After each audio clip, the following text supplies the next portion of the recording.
lumbar, Yun, lumbar dextroscoliosis. Dextroscoliosis, nagkakaroon na po siya ng curvature sa kanyang sa kanyang spine. Ngayon, ito nyo. Yan. Kung ano saan. Hirap. hirap lang, yung mo ko, sumasakit ko. Oo, yung Mas masarap. May po siya.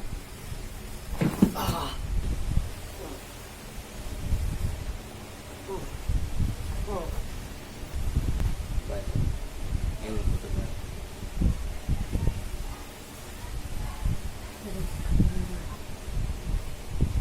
Pero, yung nandito sa baba, sentro na.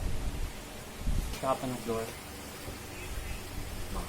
Mabilis na, di ba? Taka kami yung tuhod niya. Kanina, naka-bend yan eh.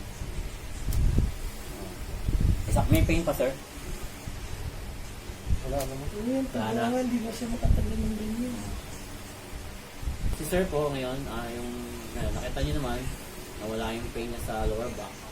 Diretso na rin yung kanya. Nakita naman ni ma'am, yung kanyang partner. Yung kanyang spine sa diretso na. Maraming pong salamat.